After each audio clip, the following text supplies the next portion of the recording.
And hello guys, welcome back dito sa ating YouTube channel. And for today's vlog guys, another reaction video. Ito nga yung nakakagulat na balita guys, no? Kasi yung title dito guys is malaking giyera ito. China nagdeklara na ng digmaan sa sakupin ng Pilipinas. Handa ka ba sa giyera? Nako, talagang ako guys, hindi pa ako handa sa giyera kasi maliit pa yung mga anak ko. Pero kung kailangan na natin ipaglaban yung bansa natin, so why not? Talagang ipaglalaban talaga natin yung bansa natin, no? Pagdating dito sa mga Chinese na to. So ngayon panonoorin natin to guys at bigyan natin ng reaction. Samahan niyo ako. Pero kung bago pa lang kayo dito sa ating channel, huwag niyong kalimutan mag-like and share, comment sa video na to. And of course, huwag kalimutan mag-subscribe. So, ngayon, panoorin na natin, kaya let's go. Nanakop po ng China. Kasi malakas po talaga ang China. Hindi po natin kayang pantayan po yan. Talagang determinado rin po ang China na sakupin ng South China Sea. Yan ang nakakilabot na katotohanan hindi natin Actually guys, no, pagdating talaga sa digmaan, talagang wala tayong laban dito sa China kasi yung kagamitan natin pagdigma talagang kulang at saka yung tauhan ng ating gobyerno, no, yung mga military natin talagang hindi sapat. Pero kung magkakaisa tayo guys, siguro kaya din naman natin siguro itong China na to. kanin sa giyera ang China. Pero papaano na lang? Magpapasakop na lang ba tayo ng basta-basta? Tama. So, di tayo magpapasakop guys. Inanunsyo Ipaglaban natin yung bansa natin. sakupin ang West Philippine Sea. Dito pinaghahanda ang lahat ng mga Pilipino dahil giyera ang huling solusyon ng China para makuha ang napakayamang oil at natural gas resources ng ating karagatan. Ito talagang China guys, no, napakatuso, no, napakagusto lang angkinin lahat ng mga yung hindi naman sa kanila, hindi naman sa amin, hindi naman nila pag-aari. Pero ang lakas loob nilang mga angkin guys, ang lakas loob ng bully, lalong-lalo na sa atin kasi sa tingin siguro nila maliit na country lang tayo kaya napaka-bully talaga nitong China na to, no? Ito lang ho yung sinasabi ho ni National Defense Secretary Gibo Chibodoro. Ang punot dulo ho niya ay ang pananakop po ng China. Correct. Tama. Pananakop po ng China ang 90% ng South China Sea at kasama ho dyan yung ating exclusive economic zone na Grabe talaga. tinatawag West Philippine Sea. Grabe talaga tong China guys. Imagine niyo ang layo na nasa kanilang teritoryo. Tapos yung gusto pa nilang angkinin. Para saan? Talaga ng sana ho hindi mangyari. Giyera ho, talagang intention ho yan. There's no such thing as an accidental Okay. conflict ho. Talagang calculated ho yan. Calculated na ng China ho, talagang pinaghahandaan niya ho yan. Na talagang sakupin ang South China Sea, West Philippine Sea. At talagang mahaba ang laban na to. Nasa ating choice ho yan.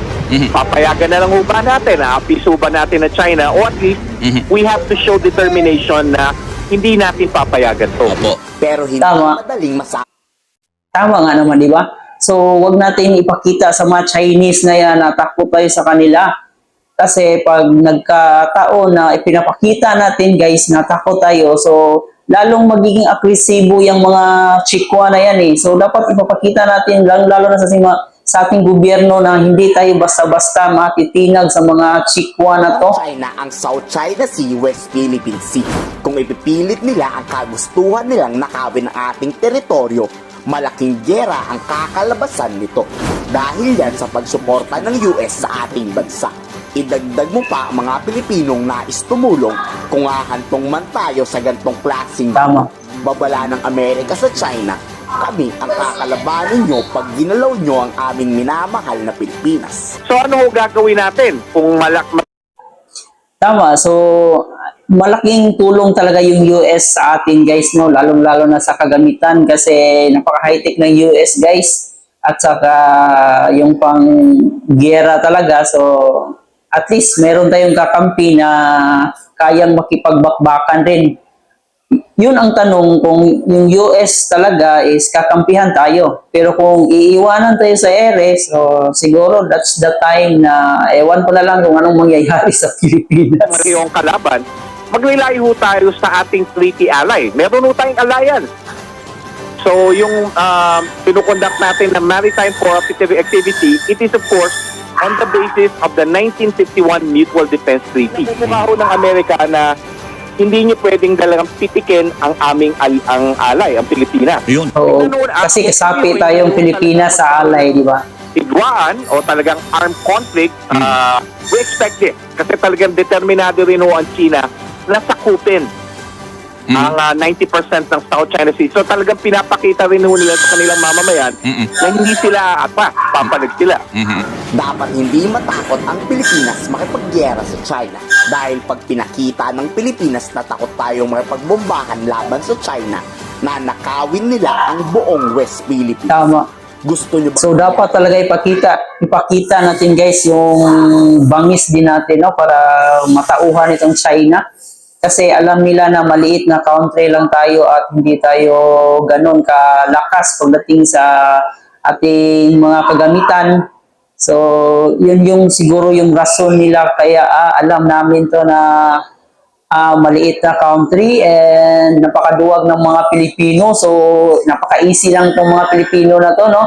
So yun siguro yung nasa isip nila. Raso tayo, ibig sabihin takot tayo sa China. Opo. Tama. Pag pinakita natin takot sa China, China will achieve its goal. Ang goal ho naman talaga ng China is to win without actually fighting. Tindakin tayo.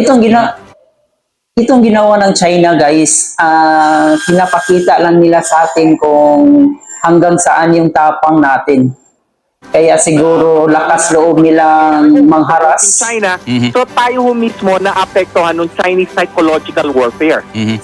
So dapat pakita ho natin sa China na hindi namin kayo papayagan na manalo ng walang kumbaga girian.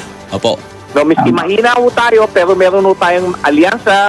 At least ginawa natin yung best natin na ipaglaban yung bansa natin. Nandiyan ang Australia, nandiyan ang South Korea, nandiyan rin kung natin itatap natin ang Taiwan at ang India. Yung India, naalaman ko yung India.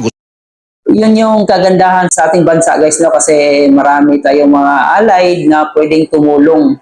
At gayon pa man, so hindi rin natin masasabi na tutulong ba talaga sila. So it's still malaking katanungan pa yan. Pero kung tutulong talaga sa atin, so napakalaking advantage natin pagdating dito.